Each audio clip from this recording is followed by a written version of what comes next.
So, whilst I was recovering from a migraine, because of course, right after being sick, I gotta get a migraine too. Fantastic. The I was thinking about the video that, as of right now, I just released onto the channel publicly, talking about how data isn't safe. And the idea popped into my head of one example that I really should have hit on, but it escaped me at the time. So, in addition to the fact that data is not safe, all right, and that literally all of the tech from the beginning down to the hardware and all of the primary software and languages, everything is weak. When it comes to using tech as a weapon, so many, many years ago, there was the release where people realized that Facebook was now Meta, was testing. Essentially, they were doing low end, kind of MK Ultra E esque testing on the users, where they would specifically change up the frequency to try to screw with people's emotions. So, the ability to take somebody who's in a good mood and happy and put them into a crippling depression, and take somebody who's in a crippling depression and put them into an even deeper depression. And then just being able to flip the switches, the emotional switches, and modulate people through the platform. That freaked a lot of people out. But one thing that did not really get anywhere near as much playtime was the fact that there's a much easier way to screw with people, and it's with their own computer monitors. You can manipulate. Let's say you were trying to screw with somebody's emotions and you were into their system, all right? Which, of course, with the endless backdoors that are engineered into all of not just American tech, but Chinese tech, Russian tech, all the tech, all right? With all of the backdoors that exist, if you can get into somebody's system, you can legitimately screw with the frame rate, screw with the coloring. You can screw with people just making slight changes and alterations. And this was released a while ago. Again, it didn't get much coverage, but the fact that somebody else covered it, other people have talked about it openly, means that I won't earn a drone strike for talking about it. But you can legitimately, like, trigger headaches and migraines, of course, by screwing with the frame rate. But you can also manipulate people's emotions based on what is presented to them on a modern screen.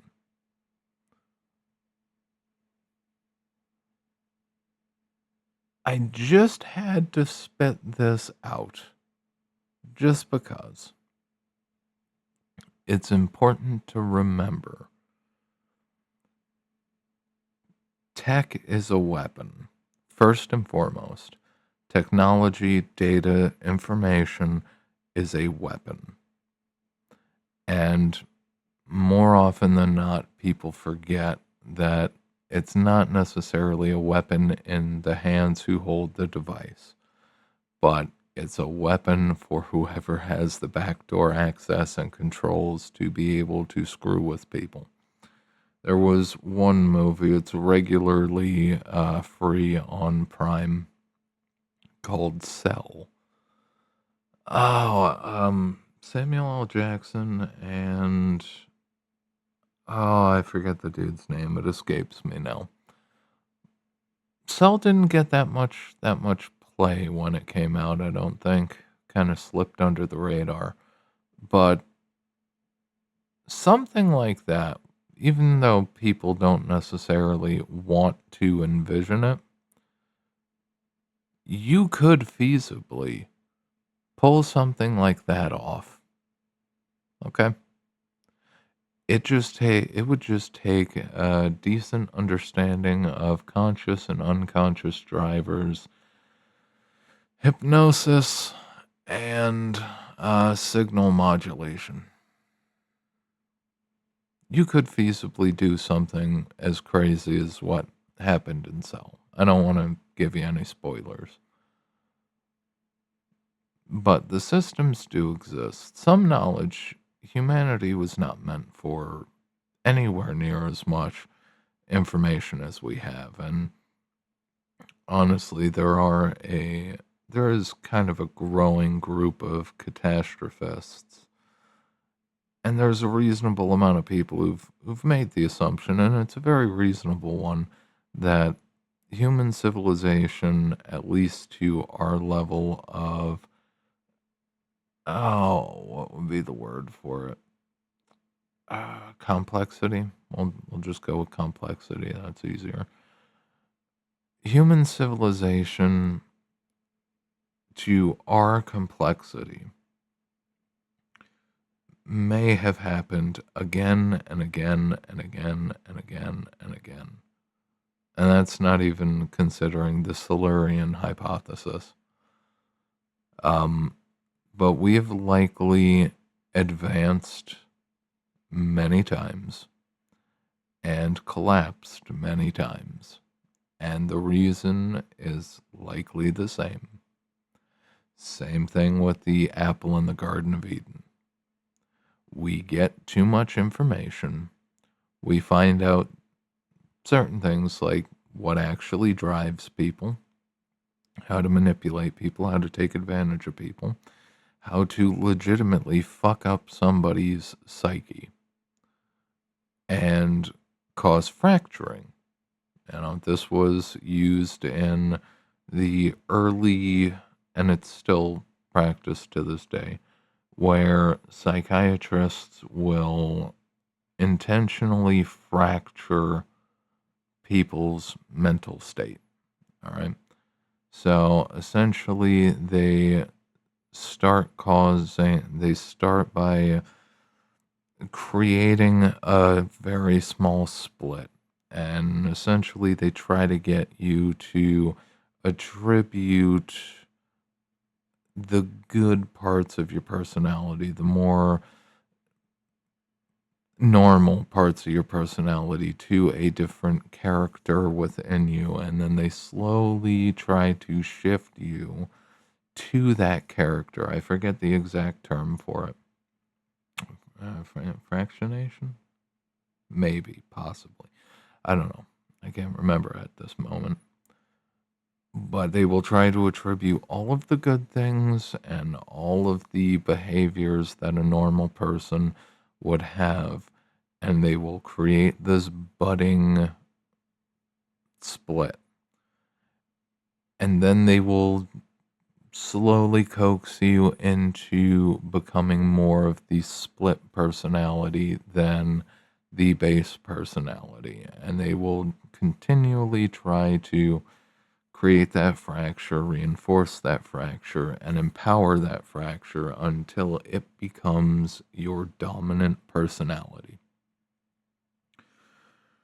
This was done in the MK Ultra days, and it is very useful for people who are going through therapy for really horrible shit that happened in their lives. In a lot of cases, the psychological damage that happens to people is so severe that it is not possible. I don't want to say it's completely impossible, but for the average psychotherapist, for the average psychiatrist, they would have a hard time trying to reconstruct, because you're at that point a person's psyche is so damaged that you're not looking at a broken vase in chunks. You're looking at a broken vase in atoms. All right? You're looking at individual bits, and there's millions of them to try to glue together again. Okay? Whilst there are good uses, all right, there are good and acceptable uses for such knowledge. Such knowledge can also be militarized, weaponized, used against an entire population, used against entire generations.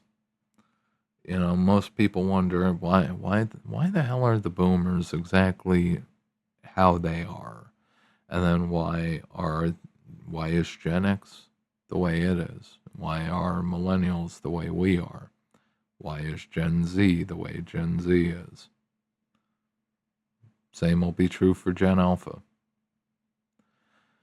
You can use this knowledge and information to essentially hijack and reprogram entire generations, and you do it through the media. And depending on what you implant in there, you can drive revolutions, trigger collapses, force change by proxy through other people's primary behavior. All right, like if everybody decided to say, you know what, fuck it, I can do that job from home, I'm going to do it from home, I don't give a shit how much you want to say you want to force me back to the office, I'm not coming back to the office. If everybody says, all right, I'm not coming back to the office, I'm going to work from home, just like all of you are still working from home, then all of a sudden, well, anything that we could have people working from home for, we're going to have to, because people just aren't going to comply. You see, with a good chunk of millennials, the younger millennials, and then essentially the whole of Gen Z, everybody's largely giving up the idea of laying any kind of importance on work. Um, you can work your entire life and still have nothing. In fact, if you work your entire life, you will likely have just that. Nothing.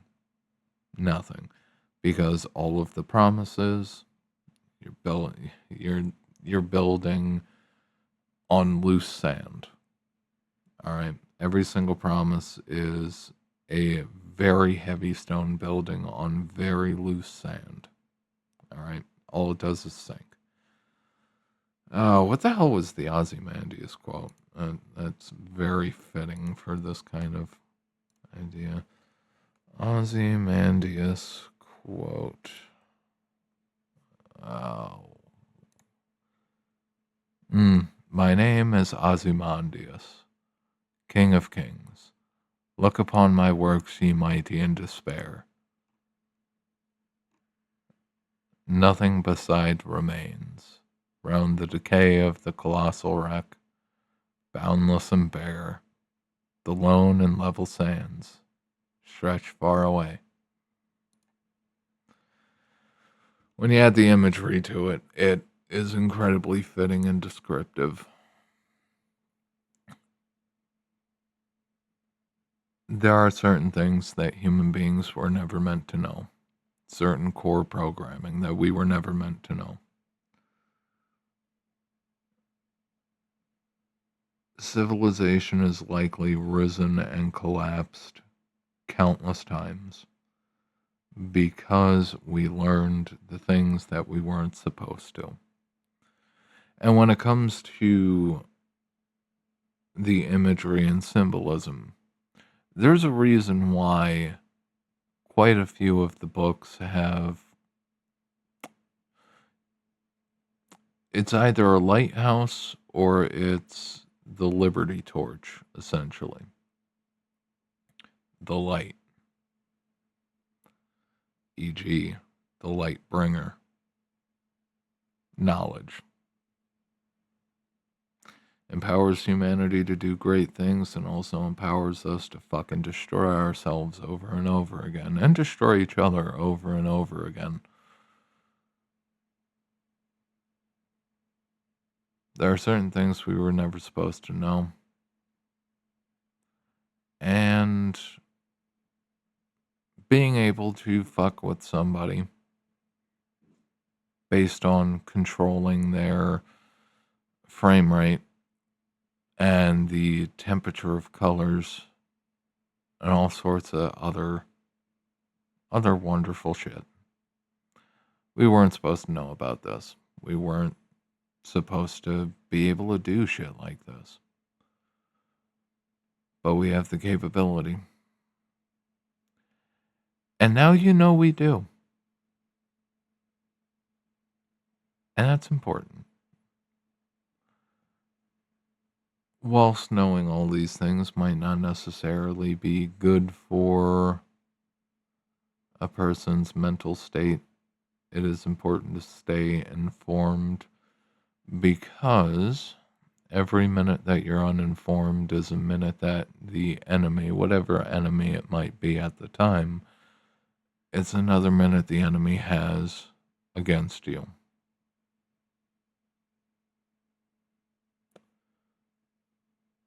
Watch Cell. Think about just the endless capabilities that exist. And with that, I'll end it here. You guys have a good one. This has been Michael from Spades Consulting. If you are interested in personal or business consulting, stop by www.spadesconsulting.com without the dash. If you like and appreciate the video, like, favorite, sub, do all the things, hype, ring the bell, ding the bell, diddle the bell, finger bang the bell, do all the things to your heart's content to the bell. And, Substack, if you're interested in written content, stop by Substack. It is in the description box below. It's also linked in the nav on the website. I'm still not caught up enough to get back to doing Substack articles, but the day will come eventually. And with that, I'll end it here. You guys have a good one.